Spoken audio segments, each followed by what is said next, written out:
안녕하십니까. 오늘은 차쾌술 예절 지도사의 입장에서 우리도 이쯤 되어서 아름다운 우리 예절에 대해서 한번 정리를 할 필요 있겠다 하는 생각을 가지고 오늘은 아름다운 우리 예절이라는 차원재 씨가 지은 우리나라의 그 참으로 아름다운 예절을 이미 알고 계신 그런 내용도 있지만은 전통 예절 문고에서 나오고 한국 독서 지도회에서 이 책을 권장하는 책으로서 아름다운 우리 예절이라는 이 책을 가지고 한번 좀 정리를 하려고 합니다. 아무쪼록 지금 많은 사회적인 변화가 있고 해서 제가 생각할 때는 그 예절 지도사의 그 근본적인 이 교육받은 내용과 지금 현재 상황은 많이 변화를 가지고 있습니다만은 그러더라도 그 우리 현대 예절을 무시할 수는 없지만은 우리 가지고 있는 전통 예절에 대한 이해는 기본적으로 그 바탕이 되어야 된다고 생각합니다. 옛날부터 중국에서 우리나라를 동방예의지국이라 해서 오히려 중국보다도 일본보다도 그 예의가 바른 나라, 예절이 바로 선 나라라고 이렇게 칭찬을 한 그런 역사가 있습니다. 그래서 지금은 너무 빠른 속도로 이렇게 변화하고 있고 해서 이런 부분, 전통적인 부분이 많이 무너지고 있는 것에 대해서는 우리가 기본적으로 좀 전통 예절에 대한 부분들을 이해를 하고 있는 부분이 이해를 하는 게 매우 중요하다 하는 생각이 들어서 좀 시간이 걸리더라도 한번 찬찬히 경청해 주시길 바라면서 소개를 드립니다. 먼저 제일 먼저 나온 게 나와 우리 집이라는 제목으로 사람의 가치입니다. 사람은 동물과 다르다. 왜 다르냐? 우리는 문화와 문명을 가지고 있기 때문에 다른 동물들이 도저히 흉내도 낼 수 없는 옷을 입고 또 멋진 집을 짓고 온갖 말로 노래를 부르며 살고 있답니다. 이렇게 이건 좀 쉽게 이렇게 그 어린이들을 이렇게 하는 그런 부드러운 말투로 얘기합니다. 사람이 동물과 다른 점은 한두 가지가 아닙니다. 숨을 쉬고 있다는 점, 즉 살아있다는 점만 동물과 같을 뿐이지 그 밖의 모든 것은 다른 동물이 도저히 사람 흉내를 낼 수 없습니다. 그래서 먼저 사람의 가치를 한번 생각해 보면은 만물의 영장이라고 말할 수 있는 사람이란 어떤 가치를 가지고 있을까요? 불쌍한 사람을 보면은 도와줄 줄 알고 누가 슬픈 일을 당했을 때 슬픔을 함께 나눌 줄 알며 옳지 못한 일을 보았을 때 달려들어 잘못된 일을 바로잡아 줄 아는 사람이 되어야 합니다. 그리고 이런 사람이 잘된 사람의 가치를 지니고 재구실을 할 줄 아는 사람인 것입니다. 사람은 사회적인 동물이라고 하죠. 그리고 이 말은 사람은 혼자서는 살 수 없다고 하는 것. 반드시 다른 사람과 함께 어울려 도와주고 도움을 받으며 살아가고 있습니다. 그래서 나 이외의 다른 사람과의 모둠살이는 가장 작은 단위인 가정으로부터 이웃, 마을, 사회, 국가, 지금은 전 세계가 일일 생활권으로 들어왔다고 할 수 있죠. 이게 인터넷이라든지 이런 우리가 흔히 말하는 각종 SNS의 발달로 해서 매우 우리 이웃에 혹은 내 가정에서 일어나는 일처럼 세계에서 발생하고 있는 여러 가지 뉴스를 우리가 접하고 있지 않습니까? 그리고 그래서 오직 오직 한 사람뿐인 나 여기에서는 우리는 저마다 나에 대하여 좀 생각해 보아야겠습니다. 그래서 그 생명이란 참으로 귀중한 것입니다. 한 부분. 그다음에 즐거운 나의 집에서는 가족과 나의 관계입니다. 가족이란 한 집안에 모여 사는 사람들, 즉 한 집 식구를 말합니다. 그러면 나는 반드시 가족의 한 사람이 되는 것입니다. 이렇게 식구를 이루고 사는 한 집안을 가정이라고 합니다. 가정이란 집을 말하고 가족이란 가정을 이루는 사람들을 가리키지만 가정과 가족을 따로 생각할 수 없답니다. 왜냐하면 가족 없는 가정이 있을 수 없고 가정이 없는 가족 또한 있을 수 없기 때문입니다. 그 옛날의 가족은 아시다시피 한 집안 식구가 10여 명 이렇게 되는 집안이 보통이었지 않습니까? 그건 대개 할아버지 할머니가 그 중심이 되는 가족이었기 때문에 그런 현상이 있습니다. 그러나 오늘의 가족은 아버지 어머니가 중심으로 이루어져 있기 때문에 핵가족이고 거기다가 지금 가족 구속도 저출산율로 해서 굉장히 지금 수가 그 단위가 굉장히 낮아지고 있는 것이죠. 그래서 이제 가족으로서의 그렇든 어떤 간에 가족으로서의 구실은 우리가 받은 중요한 것은 가족들이 각각 자기 구실을 제대로 할 줄 알면은 그 가정은 행복한 가정이 될 수가 있는 겁니다. 다시 말하면은 아버지는 아버지의 구실, 어머니는 어머니의 구실, 자녀는 자녀의 구실들을 제대로 하면은 그 가정은 행복하다고 할 수 있겠습니다. 이런 부분이 무너지지 않도록 우리 가정을 매우 소중하게 다루어야 되고 소중한 가치로 우리가 여길 줄 알아야 되겠습니다. 그래서 가정은 행복의 보금자리임에 틀림없습니다. 즐거운 가정. 우리가 밖에 나가 생활하는 것이 아무리 즐겁다고 하더라도 그것은 일생 동안 계속될 수는 없는 것이죠. 그러나 가정생활의 즐거움은 태어나서부터 죽을 때까지 평생 계속되는 것입니다. 그러면서 가정은 행복의 보금자리여야 한다는 거고. 그리고 보금자리인 가정은 한 번 더 다시 생각하면은 가정이란 우리들의 보금자리입니다. 만약 지금 우리들에게 가정이 없다고 가정해 보십시오. 얼마나 외롭고 쓸쓸할까요? 이건 근본적으로 개인의 문제, 사회적인 문제가 일어날 수 있는 그런 여지가 큰 것입니다. 가정이 이렇게 화목하게 부모를 중심으로 단란한 가정에서는 가정 문제, 사회 문제, 국가 문제 이런 부분들이 훨씬 더 줄어든다고 할 수 있는 부분이죠. 그래서 가정이 있기 때문에 마음 놓고 살 수 있고 심심할 때 음악을 들으며 마음을 달래고 배고플 때 배불리 먹을 수 있고 졸릴 때 마음 편안히 살 수도 있는 게 가정이죠. 이제 여기서 친척과 가문에 대해서 한번 알아보겠습니다. 그 친척이란 무엇일까요? 우리 이제 그 어린애들이나 젊은 사람들에게 좀 더 명확한 우리 정의를 할 필요가 있겠습니다. 친척이란 본시 친족과 척족을 합쳐서 친척이라고 합니다. 그러면 친족과 척족이란 어떤 관계에 있는 사람일까요?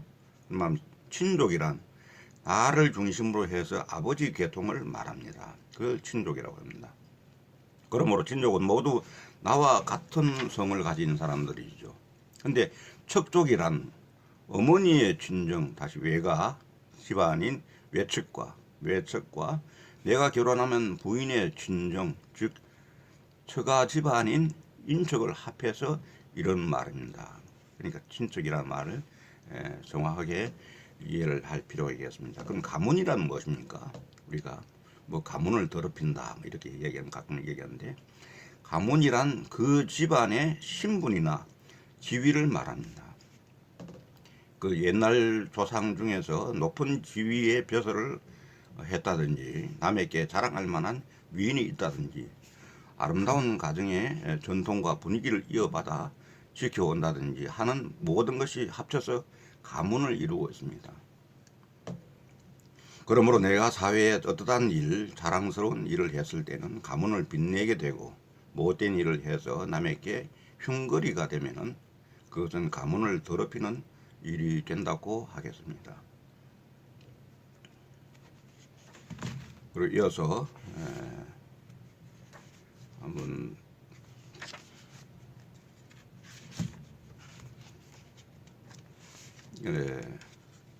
가정의 향기 그 가르침이라는 쪽에서는 집안에 풍기는 자랑과 향기라는 제목으로 가정에서 정말로 부러워해야 할 것이 무엇인지 한번 생각해 봅시다. 우리의 살림살이가 밥을 굶을 정도로 구차하면 그것은 곤란하지만은 그렇지 않을 정도라면은 남의 사치스러운 생활보다는 행복하게 살아가는 사람들의 생활 태도를 본받아야 할 것입니다. 그럼 행복이란 무엇이겠습니까? 너무 어렵게 생각할 필요 없이 온 가족이 언제나 화목하고 단란하게 그리고 자기의 맡은 일을 열심히 하면서 분수에 맞게 사는 것이 행복이라고 말할 수 있습니다. 그러면은 집안에 풍기는 자랑과 향기란 어떤 것일까요? 가족이 단란하게 서로 돕고 의지하며 살아가는 가정은 그 집 안에 들어서면 따뜻하고 정다운 분위기를 느끼게 됩니다.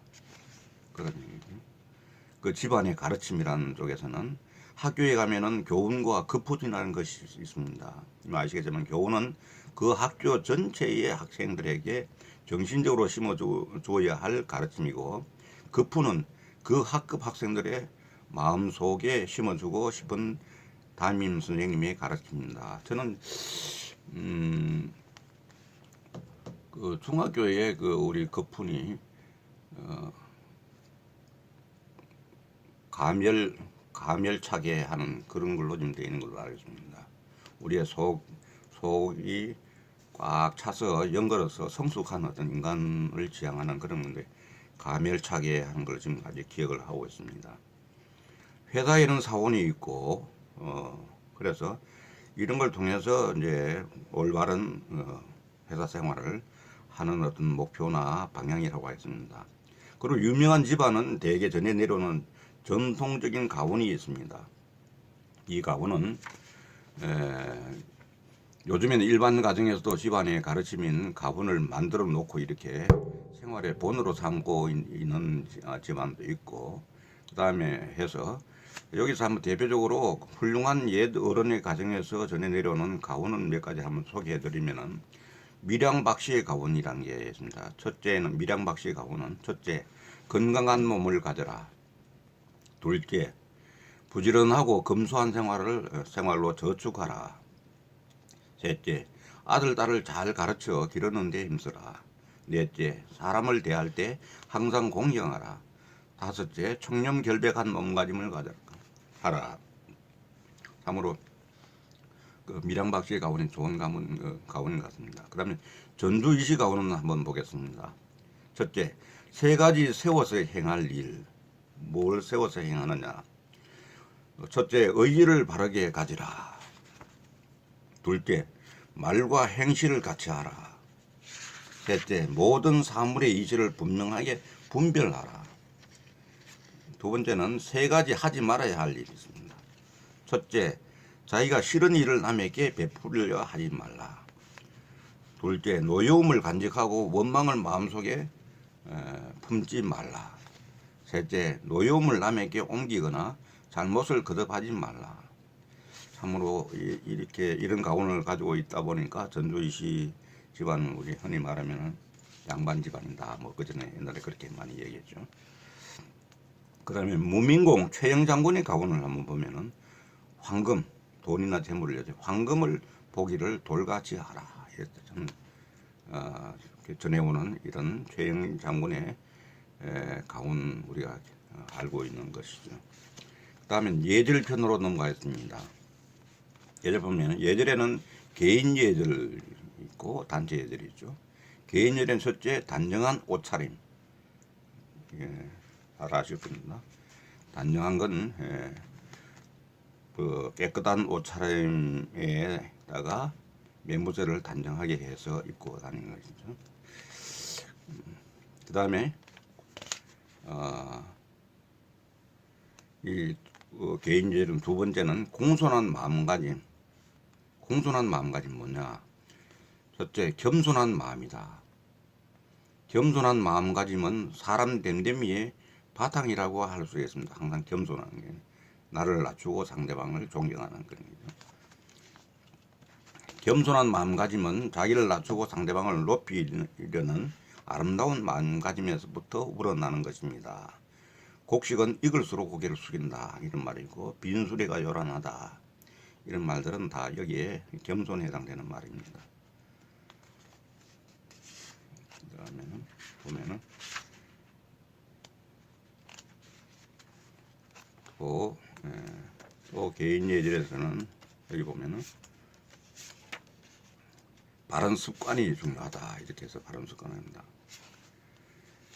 앉아 있을 때와 앉을 때와 설 때 이럴 때 있는데, 바른 습관. 집안에서 생활할 때는 마루나 방바닥에 그냥 앉게 되지만 밖에서는 대개 의자에 앉게 됩니다. 방바닥에 앉는 법과 의자에 앉는 법은 조금 다릅니다. 방 안이나 마루에 방석이 깔려 있을 때는 방석의 왼쪽 가장자리에서 가운데로 조용히 앉아야 하며, 어른 앞에서는 꿇어 앉는 것이 예의입니다. 그러다가 어른이 편안히 앉으라고 권할 때 편안한 자세로 바꾸어 앉습니다. 방석은 앉을 때나 일어설 때 밟지 않는 것이 예의입니다. 여자는 한복 차림과 양복 차림에 앉는 방법이 다릅니다. 이런 부분은 사실 많은 변화가 있지만은 원래 취지는 여기 있는 내용들이라는 거죠. 한복 차림일 때는 한쪽 무릎은 굽히되 한쪽 무릎은 세워 앉으며 두 손은 자연스럽게 포개어 무릎 위에 얹습니다. 이게 저희가 예절 교육 받을 때 다 했던 그런 내용들입니다. 양복, 양장 차림일 때는 두 다리를 한쪽으로 굽혀 모아 가지런히 하고, 역시 두 손은 무릎 위에 포개 놓는 것이 단정하고 아름답게 보입니다. 앉아서 눈높이는 정면으로 하고 입은 가볍게 다물어야 합니다. 또 일어설 때는 옆으로 비켜서는 것이 예의입니다. 어른과 함께 방 안에 들어갔을 때는 언제나 어른을 안쪽으로 모시고 어린 사람은 바깥쪽으로 앉아야 하며 어른이 앉은 후에 앉아야 합니다. 의자에 앉을 때는 소리를 내지 않습니다. 당연하죠. 의자에 앉았을 때의 자세는 단정해야 합니다. 그럼 걸음을 걸을 때도 이게 우리 아름다운 예절에 이미 나와 있습니다. 대체로 남에게 보기 좋은 걸음걸이는 다음과 같이 합니다. 자연스럽고 바른 몸으로 하고 시선은 눈높이의 정면을 바라봅니다. 발자국은 안맞게 내딛고 발과 발은 평행에 가깝도록 합니다. 몸을 좌우로나 앞뒤로 너무 흔들지 말고 똑바로 서서 걷습니다. 신 뒤꿈치를 질질 끌지 말고 신발을 꺾어 신지 않습니다. 팔은 앞뒤로 적당히 자연스럽게 흔들며 걷습니다. 길거리에 나서서 고개를 좌우로 돌려 사방을 살피지 않고 되도록 앞을 보고 걷습니다.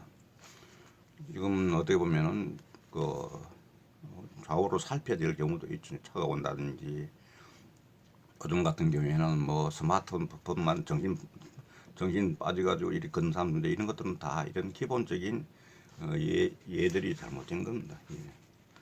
남의 앞을 지날 때는 되도록 한쪽으로 비켜서서 목례를 하며 겸손한 태도로 지나갑니다.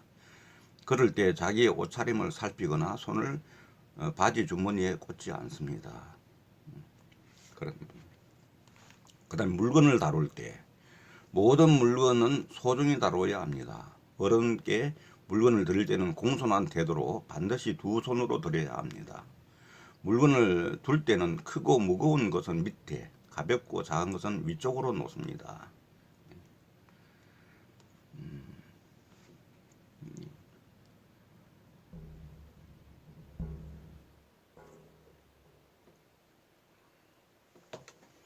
그렇게 하고, 음식 그릇이나 물그릇 따위는 반드시 쟁반에 받쳐서 듭니다. 쟁반을 받쳐서 어른께 이렇게 올릴 때도 받쳐서 들죠. 칼, 가위, 망치, 우산 따위 물건은 받는 사람 쪽으로 손잡이가 가도록 해야 합니다. 땅이나 마룻바닥에 떨어진 물건을 주울 때에는 상체를 구부려 줍지 않고 무릎을 굽히고 앉아서 줍는 것이 좋습니다. 특히 여자들은 반드시 익혀두어야 할 습관입니다. 이게 무릎을 굽히고 앉아서 줍는 게 이게 무릎 건강에도 도움이 되는 얘기입니다. 이게 사실은 준자의 물을 따를 때에는 한 손은 손잡이를 잡고 쥐고 다른 한 손은 준자 뚜껑의 꼭지 쪽을 살짝 누르고 조심스럽게 따릅니다. 컵에 물이나 음료를 따를 때는 컵의 3분의 2 정도 차도록 따르는 것이 좋습니다.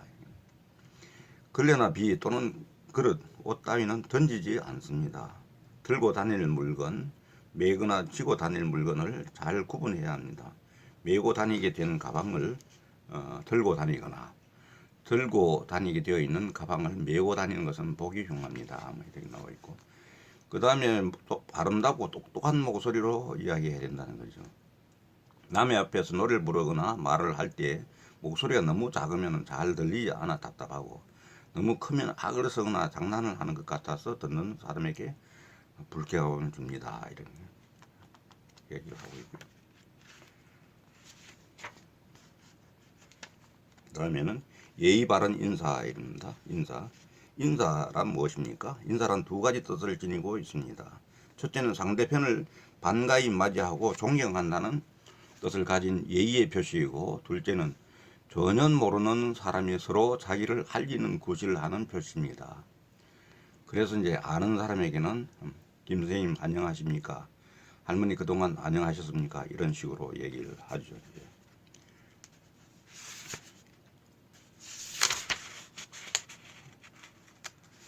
그 다음에 알맞은 인사말은 보통 인사말인 안녕하십니까? 안녕하세요. 이렇게 이야기하는데, 그러나 경우에 따라서 장례식에 갔다든지 이렇게 해서 상주에게 안녕하세요. 이렇게 얘기하는 건 아니죠. 그 다음 결혼식장에서 신랑 신부를 보고, 또한 병원에서 입원한 환자를 보고 안녕하십니까? 한다면 몹시 서운할 것입니다. 그래서 이런 어떤 때와 곳과 형편을 잘 가려서 거기에 알맞은 말을 해야 되겠죠. 그래서 보통 인사말은 대체로 다음과 같이 하는 것이 무난할 것입니다. 보통 때 같으면 안녕하십니까? 안녕하세요. 안녕? 잘 있었니? 이렇게. 그 다음 특별한 날씨에는 매우 덥습니다. 오늘 무척 춥지요. 아침 일찍에는 안녕히 주무셨습니까? 잘 잤니? 일찍 일어났구나. 밤에 잘 때는 편히 주무십시오. 안녕히 주무세요. 잘 자. 외출할 때는 다녀오겠습니다. 그 다음에 다녀올게. 남의 집에 방문했을 때는 안녕하십니까? 안녕하셨어요. 이렇게 손님을 맞이할 때는 찾아주셔서 고맙습니다. 어서 오십시오. 손님을 보낼 때는 안녕히 가십시오. 이런 것들 이제 보통 하는 우리가 인사죠. 그 다음에 이제 보면은 특히 전통 예절에서는 절을 하는 부분들이 매우 좀 엄격했습니다. 그래서 이게 사실은 전통 예절에서 이제 그 절하는 부분은 이 원칙을 지켜서 하게 되는데, 저희가 교육을 받을 때도 이 원칙을 지켰습니다. 그래서 좀 참고를 해 주십사 하는 의미에서 남자의 평절과 큰절을 먼저 한번 해보겠습니다. 평절은 두 손을 공손히 마주 잡고 허리를 굽혀 바닥에 댄다. 이건 이제 평절은 보통 하늘, 큰절은 우리가 크게 예의를 갖출 때 하는 거죠. 그 평절에도 두 번째는 이때 한쪽 무릎을 바닥에 대어 굽히며 다른 쪽 무릎도 같이 꿇는다. 윗몸을 공손히 구부리며 얼굴을 손 쪽으로 굽혀 절한다. 다시 일어나 공손한 자세로 손을 약간 앞으로 올렸다 내리며 한 걸음 뒤로 물러선다.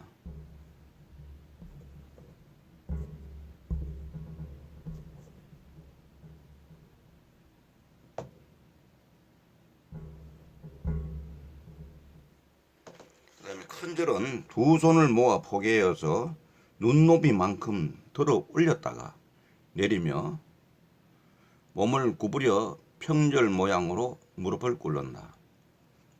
고개를 더 깊숙이 굽혀 얼굴이 손등에 닿을 만큼 구부려 절한다.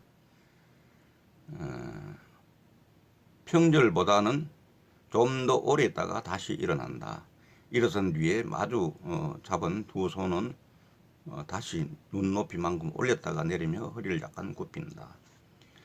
사실은 이 남자의 평절과 큰절보다는 여자의 평절과 큰절이 좀 더 좀 어려울 수가 있습니다. 여자의 평절은 한쪽 발을 뒤로 빼고 얌전히 앉으면서 다른 쪽 다리는 세운다. 둘째, 팔은 자연스럽게 옆으로 내려 땅바닥을 짚는다. 완전히 앉으며 고개를 숙여 절한다. 절이 끝나면 일어서면서 두 발을 모으고 한 발자국 뒤로 물러선다 하는 게 여자의 평절이고, 여자의 큰절은 두 손을 편채 모아 잡고 눈높이로 든다. 손은 눈높이로 둔 채 발목을 포개며 가부좌로 앉는다. 모아 잡은 손을 따라 고개를 숙이며 절한다. 다시 일어선다. 이때 모은 손은 처음과 같이 눈높이로 올렸다가 내린다. 이렇게 이런 부분이 참 그 전통 우리가 예절에서 또 전통 결혼식에서 예식에서 이런 부분들을 실제로 활용하겠습니다. 어른들 앞에서 절을 한다고 이렇게 할 때는 이런 부분들은 이제 신랑 신부가 마주보고 하는 그런 경우, 이런 경우도 이제 있게 되고, 이제 평절은 어떻게 보면은 같은 동급끼리 하는 얘기고, 큰절은 윗사람에게, 윗분에게 할 때 큰절을 하는 그런 얘기입니다. 그 다음에 친구 사이의 예절을 보면은 가장 행복한 사람은 참된 친구를 가진 사람이라고 했습니다. 그래서 그 사람을 잘 모르면은 친구를 보면 알 수 있다 이렇게 얘기합니다. 참된 친구의 우정은 목숨과도 바꿀 수 있다고 합니다. 특히 어릴 때부터 친구는 우정이 두텁습니다. 이 우정이란 친구를 위하는 마음이며 사랑입니다. 우정은 돈을 주고도 살 수 없고 그렇다고 마음만 가지고도 쌓이지 않는 것입니다. 이렇게 참된 친구는 뭐 영어 격언에도 있지만은 어려울 때 도와주는 친구가 참된 친구라 합니다. A friend indeed, a friend in need. 그랬죠. 할 수 있습니다. 어려운 형편에 있는 친구가 있으면은 서로 힘을 합해 도와주는 것이 참된 우정입니다. 그 다음에 친구 사이의 약속은 생명처럼 귀중한 것입니다. 신의가 있느냐 없느냐 하는 것은 곧 약속을 제대로 지키느냐 어기느냐 하는 문제입니다. 허물없는 사이라고 해서 약속을 어기는 일은 옳지 않습니다. 여기서 특히 조심해야 될 것은 우리가 도저히 지킬 수 못할 그런 약속을 하지 않는 것입니다. 거절하는 것입니다. 거절을 해야 될 게 분명히 거절하는 것, 이것도 친구 사이의 그 약속, 우정에서 매우 중요한 것입니다. 세상살이에서 거절을 잘하는 게 매우 어떻게 보면 관계를 결과적으로 좋게 하는 어떤 방법이라는 걸 말씀드립니다. 그 다음에 이제 그 곱고 상냥한 말씨 보면은 말과 교양이란 부분에서는 말이란 자기의 생각을 남에게 목소리로 전하는 표현 방법이라고 할 수 있습니다.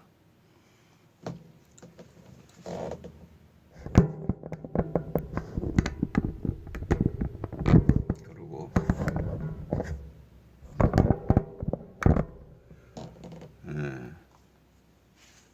그런데 우리들은 그 사람의 말을 듣고 교양이 있는가 없는가를 짐작할 수 있습니다. 품위와 교양을 지닌 말은 어떤 말일까요? 이런 거 한번 생각해 본다면은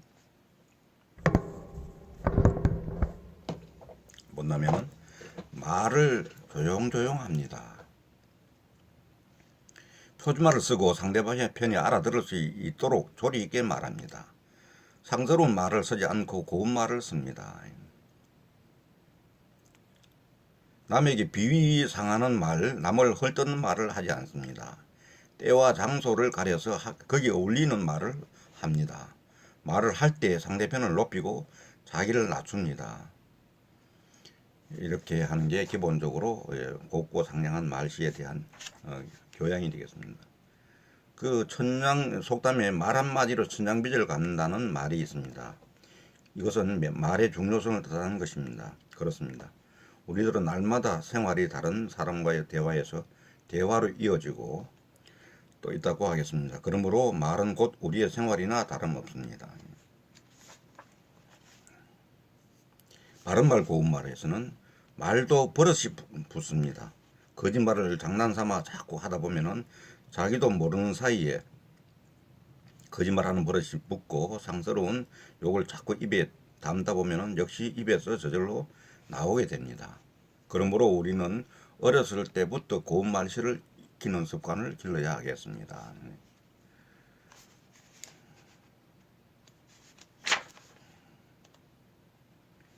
그다음 가정 예절입니다. 가정 예절. 가족 서로의 예절을 합니다. 아버지, 어머니와 아들, 딸 이렇게 있을 때는 부모님의 뜻을 받들고 잘 따라야 합니다. 부모님께 항상 공손해야 합니다. 부모님의 마음을 헤아려서 언제나 마음을 기쁘게 해 드려야 합니다. 이게 사실 보면은 효도라고 합니다. 효도. 이렇게 하는 게 효도 딴 게 있는 게 아니고 이렇게 잘하는 게 효도라고 생각할 수 있겠습니다. 부모님께서 우리에게 조금 서운한 말씀을 하시더라도 먼저 잘 받아들여야 합니다. 부모님의 하시는 일에 아들, 딸은 늘 관심을 쏟아야 합니다. 어려운 일이 있을 때는 숨기지 말고 솔직하게 얘기해야 합니다. 형제 자매 간의 우애는 가정의 질서가 잘 이루어진 집안은 아들, 딸들의 우애가 깊습니다. 형제 간의 따뜻한 정, 사랑이 가득한 집은 언제나 웃음꽃이 피고 있습니다. 그런 식으로 얘기하고 있고, 가정의 질서와 법도에서는 내가 부모님을 공손히 모시고 받는다는 것은 곧 나를 귀하게 여기는 일과 마찬가지입니다. 왜 그렇습니까? 나는 누구입니까? 아버지 어머니의 피를 이어받았고 아버지 어머니가 사랑으로 키워주고 가르쳐 주셨기 때문입니다. 이렇게. 그래서 이런 이제 좀 시간이 걸렸지만은 또 우리가 생각해 보면은 어린이가 할 수 있는 효도의 길은 어떤 게 있는가 이 보면은 학교 공부를 게을리 하지 않고 열심히 합니다. 아버지 어머니께 걱정을 끼쳐드리지 않습니다. 효도가 딴 게 있는 게 아니란 거죠. 아버지 어머님 앞에 항상 공손하고 명랑해야 합니다. 내가 해야 할 일을 미루지 않고 제대로 합니다. 부모님 앞에 거짓말을 하지 않고 정직합니다. 아버지 어머니의 마음을 이해해야 합니다. 집안의 잔심부름을 잘합니다. 형제 자매들 간에 싸우지 않고 의좋게 지냅니다. 이렇게. 가정의례도 나오는데 가정의례 중요한 게 처음에 혼례가 있습니다. 혼례란 두 남녀가 새로이 부부가 되는 아름다운 예식입니다. 여기에는 먼저 결혼을 약속하는 의식으로 약혼이 있고 그 뒤에 결혼식을 올려서 합법적인 부부가 되는 것입니다. 그런 우리가 알고 있는 겁니다. 결혼식은 두 사람이 부부가 되겠다는 맹세를 하는 의식이며 이것을 가까운 친척이나 친지에게 알리는 자리이므로 허례허식을 삼가야 할 것입니다. 결혼 날짜와 시간은 신랑 신부 그리고 꼭 참석해야 할 가족들의 생활에